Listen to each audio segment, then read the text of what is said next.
So Harmonix launched their Kickstarter, Zach, for Amplitude on Monday. That felt weird. They sure did. Sticking your name right in the middle of the sentence.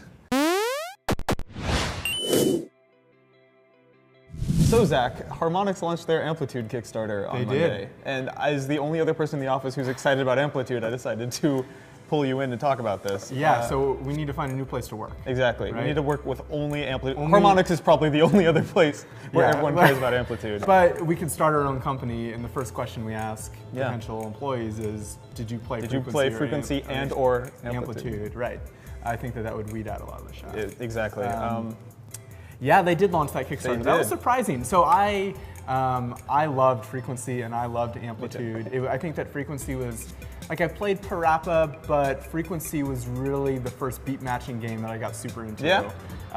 Yeah, because I'm a guy who loves music, but is not a musician at all. Like my brain is not wired in that way, and so assembling those songs on Frequency and then on Amplitude, like it hit that spot for me. Something about playing different instruments in the same song. So it's funny because I've been playing rhythm games my whole life. I've been playing DDR for like a decade, but I remember Amplitude being the first rhythm game I ever played that wasn't developed in Japan. It was the first Western-made rhythm game, and I'm sure it and Frequency were probably some of the first that ever had even something you could even call close to popularity. But it's such a different vibe too. Like, we were rewatching the opening cutscene of Frequency this morning, and it's like this ridiculous cyberpunk aesthetic. Nobody doesn't have goggles on their forehead, and everyone's laser DJs putting CDs in sideways to machines. Yeah, it's a very different vibe. Like Angelina Jolie from Hackers was in that movie somewhere, or in that in the background. Somewhere. Yeah. And like, given the tone of the Harmonix guys, please, like, do another version of that. But set in that time at that club. Don't you dare. The cutscene has to be more live action, people who are probably Harmonix employees dressed up in ridiculous 100%. costumes. I'm sure that all those people were Harmonix employees. We could probably, get someone to go through and pinpoint them all. But it was really interesting to me because I didn't think that we would ever get another Amplitude or Frequency for a couple of reasons. One of which is I feel like Rock Band Blitz was probably the closest we were ever going to get to an Amplitude sequel. I was like, well, that's the closest they can do, and I was satisfied by that a little bit, so I'm happy. But this is pretty authentic. This is licensed, like, this is officially an Amplitude game, which is tricky because I guess Sony has the rights to it or something. I think they published that, Yeah, I think IGN ran a story about how this started with an IM conversation between Harmonix's John Drake and Sony's Adam Boyes, like saying, hey, can we make another Amplitude? Would you be into that? As someone who's in a room with those two people at DICE, I can totally see that happening. Very realistic. In between tons of other bullshit that is nonsense. Right. Sounds like and that. Adam probably said yes to a different question. Anyway, whatever. We might be getting a new Amplitude game. So yeah, I was not expecting this at all. And when I saw the news, my first reaction was not like, I'm excited about this. It was, this is very strange. Because I felt the same way, that Rock Band Blitz was, oh my god, they're doing Amplitude and Frequency again. This is it. And that game didn't click for me for whatever reason, like those original games did. So why do you think they are doing Amplitude and not doing like Rock Band Blitz 2? I think the Amplitude has a lot of cachet for people. My understanding from talking to like Harmonix PR is that every time they announce a game, people are like, this is bullshit, where's Amplitude 2? Right. So they can kind of be like, here's a thing for the most diehard Harmonix fans ever. Right. I think it's interesting in some ways that this almost gets away from Amplitude 1 more than Rock Band Blitz did, because Amplitude and Frequency were both all licensed music, and from reading the Kickstarter, it sounds like unless they go way over budget and get overfunded, this is going to be all in-house music, no licensed stuff in the traditional sense. So that's going to be interesting to see, I guess. Yeah, I guess I didn't read that part. I didn't read the Kickstarter super carefully. Well, I mean, to be fair, a lot of the music in Amplitude and Frequency was Harmonix employees, just like a lot of the music in Guitar Hero was Harmonix employees. Right. So, and that was one of the big deals. Like back in the day, you had DDR and stuff that have licensed music, but it was music that I had not heard of. Yeah, whereas most of it was, again, one dude named Naoki at Konami making all the music himself under 50 different aliases.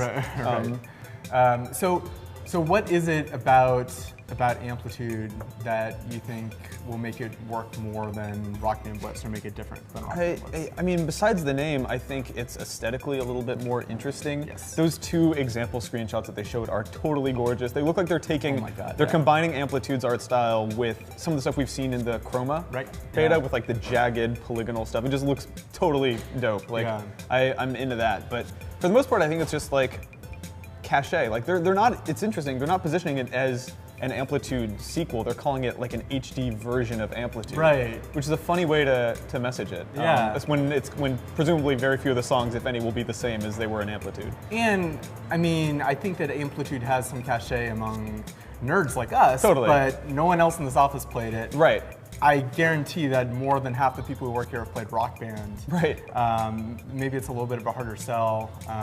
But I mean, whatever. Rock Band is like a huge franchise that they need to be super protective of, and maybe this is an opportunity to do something else. I'm sure they've thought about it much more than we have in our 10 minutes of Right. But I'm excited. I am too. Like, it's weird because I feel the same way you do. I think of like a mix of confusion, like, why would they make a Kickstarter just for me? Yeah, you know, like right. I'm pumped. And that's like the potential of Kickstarter. yeah. Right? It's selling stuff directly to your super fans, and Yeah. I mean there are already a few thousand people who have backed it, Yep. which is interesting. A few thousand other people who remember Amplitude. Just Yep. you know, we need to go find them and recruit them. Yep. And make, Form our new startup. yeah, Frequency LLC is what we'll call it. Yeah. Hopefully we can call it that. Yeah, for legal reasons. Yeah. Well, I am Adam Boyes, and he'll give us Okay, permission great. to call Great. it that. It'll be great. What was your, so if there was one song from Frequency or Amplitude that you would somehow wish would appear in this game, what would it be? I think that garbage song from Amplitude is pretty Cherry iconic. Lips. Cherry Lips. That's a solid jam. Just because starting that song out and playing that goofy sounding synth, that bum bum bum bum bum bum Yep. bum, like yeah, that's Really good. That's like Amplitude 101 for me. Yeah. Do you have a pick? I feel like it should be Crystal Method, maybe. Sure. You know, that was a game that was the song a band that started off both of those games. So Yeah. a strong connection for that. You know, throw some POD in there too. Right, of course. Why not? Why not? Here come the boys from the south. Here comes the boom. Boom. Ready or not? Ready or not? I'm not. I've never been ready No, for POD. still not ready. No, but that'd be a nice little. That would. So Rock Band Blitz was 2 buttons, right? Whereas Amplitude and Yes. Frequency were 3 Yeah. buttons. Have they said is the new Amplitude? I mean, it's got to be 3. It's got to be 3. And right? those example screenshots seem to look like they're 3, and they're doing other interesting things with local multiplayer that look cool. Yeah. But yeah, I mean, maybe that's the biggest difference. Is I was like, this is embarrassing. I grabbed a DualShock 4 and was watching some Amplitude footage on YouTube and trying to like play along with it. And I was like, you know what? This does feel different from Rock Band Blitz, because the 2-button thing was kind of their way of getting around having to write note charts for every Rock Band song, like the thousands of songs in the library. But 3 buttons is like, it's a little more complex. I think Blitz tried to compensate for that with different power-ups and objectives like the pinball things and stuff like that. But it's 3 is more of a traditional rhythm game than 2. It's still a small number of notes to hit, but there was something about the balance and Amplitude of hitting these 3-column chains, finishing them off, and then swerving into the next one. Yeah. That felt really. They talk in the Kickstarter description about the flow of Amplitude and Frequency and zoning out while you play them. Yeah. And I would love to get back into that. That was a great feeling that Rock Band Blitz semi-captured for me. Yeah, I feel like I didn't quite get the whole like manufacturing of the song feeling like I did. Yeah. But I don't know. So it's coming out on PS4 and PS3 if Yes. it gets funded. I think it will get funded. They haven't said anything about Vita, right? No, all they've said is cross-buy on those 2 systems. Cross-buy on those 2. But yeah, I think it would be awesome on Vita. I think so too. Although the thing is, the shoulder button. You only have 2 shoulder buttons, right? Yeah. The default Rock Band Blitz controls were like hitting left on the D-pad and A, Yeah, that was. which was crazy. I trained myself to do it, but that only worked with 2 buttons. Like a 3-column rhythm game on a system with 2 triggers is a little bit crazy. Although I guess DJ Max Portable kind of did it. Whatever, we'll figure it out. Have they said anything about Project Morpheus support? No. Oh my gosh, though. That'd be Right? fun. First person driving your, Yes. whatever it's called, Yes, boom beater. blaster, Boom something. blaster, boom beat blaster. boombox. Yeah. Really, the takeaway is that they need to hold on to as much early 2000s cyberpunk aesthetic as possible. Yes. That's our only advice. I will Yes. double my contribution to this project to a whopping $30 if they add that in. That's my guarantee. You heard it here first. Yeah.